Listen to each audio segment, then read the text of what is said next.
I think that whatever position one takes on Brexit, the two sides are at least agreed on the fact that they want a strong, proud, and socially coherent United Kingdom. But the reality is that all of the attention has been devoted to the sort of legal technicalities of the relationship between Britain and the rest of Europe, rather than on the way in which British society is actually developing today. What we actually see is, with the fraying of the social safety net, with the emergence of much greater economic insecurity across a lot of different income groups in the UK, there is a real threat, I think, to the values, to the aspirations that both sides in the Brexit debate have, but no attention is being paid to those developments. I don't think the opposition has done nearly enough to highlight the challenges of poverty. The Conservative government is, as I've said, clearly in denial. It insists that these problems simply don't exist. And yet there are reports in the media, there are reports in all of the specialised agency analyses in the UK of the dramatic falling apart of the basic fabric of British society in so many areas around the country. That's what needs to be addressed, and that's what's going to determine the real shape of Britain once the Brexit debate is finished. It's The Real News. I'm Lynn Fries. Today's show features the issue of UK poverty, specifically the UK investigation of the UN Special Rapporteur on extreme poverty and human rights, Philip Alston, now that his final report is available online. I spoke with Philip Alston from New York City, where he's a professor of law at NYU and chair of the Law School Center for Human Rights and Global Justice. We go now to my report on what Philip Alston had to say and further context on his Brexit comment featured at the open of the show. So, Philip, the last time we spoke was after the release of your preliminary report on poverty in the UK. And since then, the UK government's taken action on a number of issues raised in your report. First, give us the good news, and then tell us why you say it's just window dressing to minimize political fallout. Well, the United Kingdom government has taken a number of steps, particularly in relation to what's called universal credit, which is the combined welfare payment that brings together 6 pre-existing programs into one. It's an innovative and potentially very good program, which has, in my view, been implemented in a way that is counterproductive. It's got a lot of criticism in the United Kingdom from all of the leading welfare groups. And in response, I think in part to the report that I brought out, the Secretary of State for Work and Pensions has announced a series of significant changes. To give you an example, the system seeks to ensure the cooperation of welfare beneficiaries by imposing very severe penalties or sanctions for non-compliance. So if they are late for meetings, if they don't look for enough jobs, if they don't spend enough time searching each week and so on, they can be subject to penalties. Those penalties were, until very recently, for as long as 3 years. In other words, a complete ban on all payments for a 3-year period. The Secretary of State has now wound that back, and the limit is 6 months. That's a significant improvement. On a number of other aspects, some of them reasonably technical, but nonetheless very important for welfare recipients, the Secretary of State has also loosened the regulations, and that's, I think, a very good outcome. But nonetheless, my assessment is that this doesn't change the basic policy. The basic policy is what's called in Britain austerity. Now, austerity for most of us means that there is an economic or financial crisis and temporarily something has to be done to save money. But in the UK context, austerity has really been instead a policy designed to systematically cut back on the sort of role that government plays in assisting people in need. And there is no sign that that overall project is changing. Philip, you said the endlessly repeated response that there are more people in employment than ever before overlooks inconvenient facts, and that the government is sticking to a work, not welfare mantra. It's very popular in conservative circles these days in many countries to say that the answer to people's problems is work and not welfare. And there is no doubt that work is a key solution to poverty, and rising employment rates in the United Kingdom are a very good sign.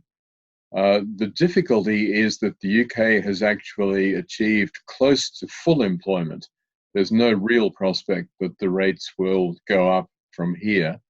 But even with full employment, there are 12 million people who are still living in poverty.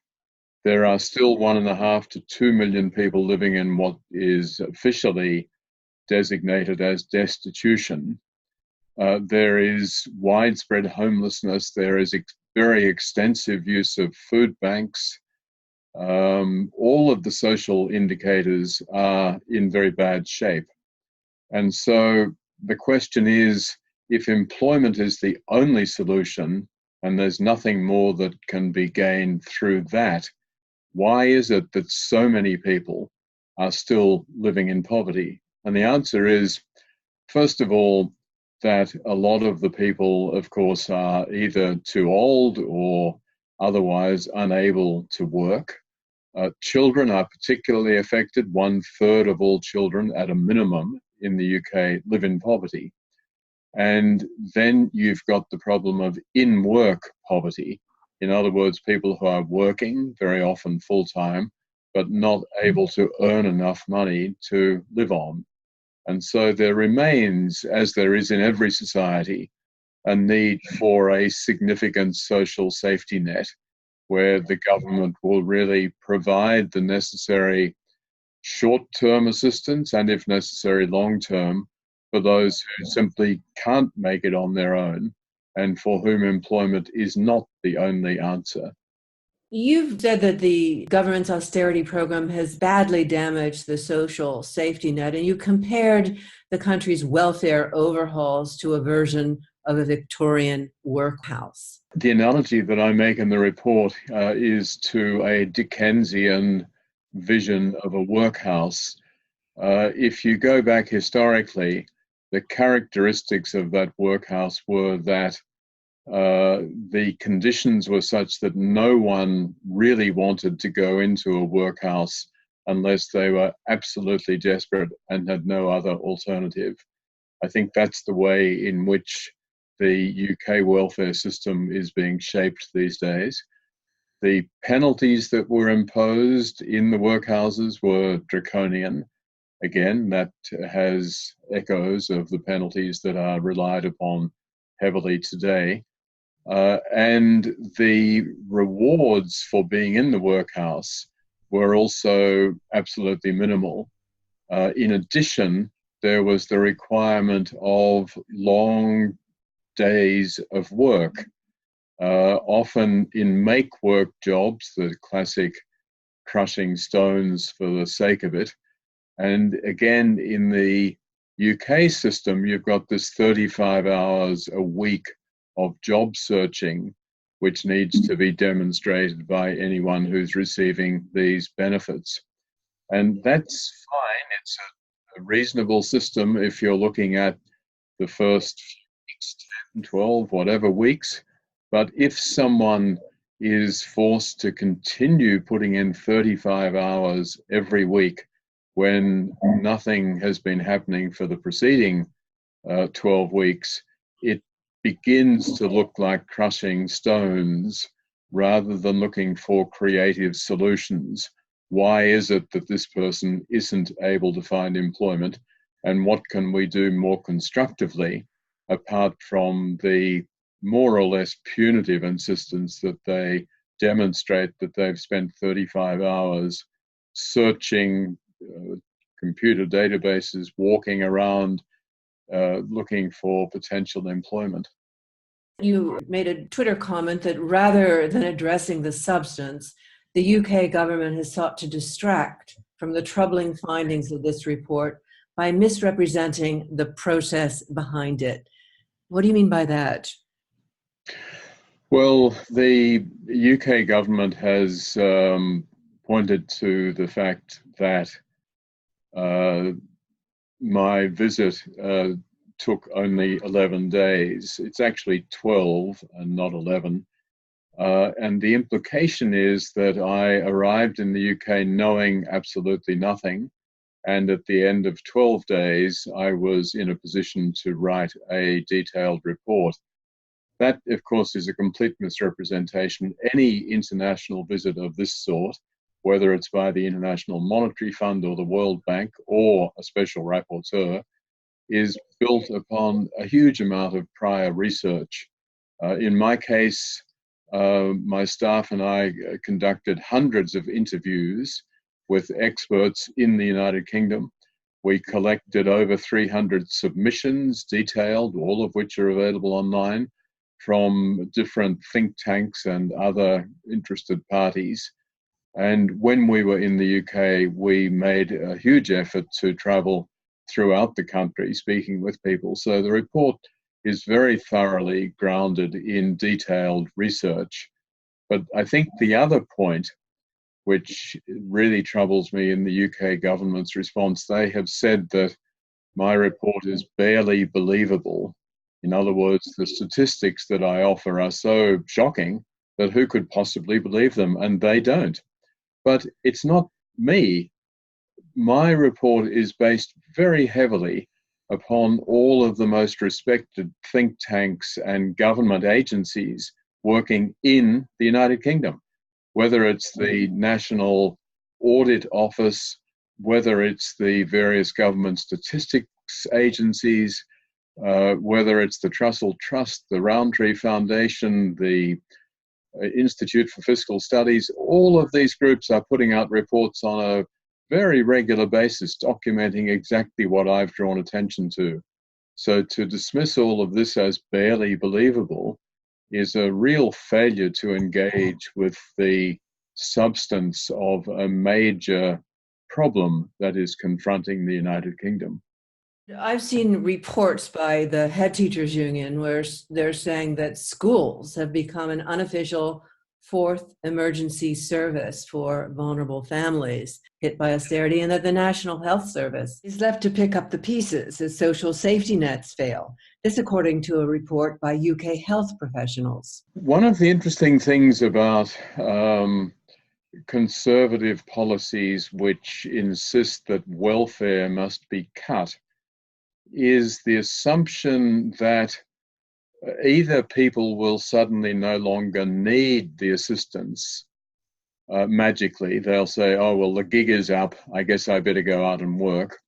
Or they will rely on family. Family will come to the rescue, and that's a good thing too because the state is off the hook.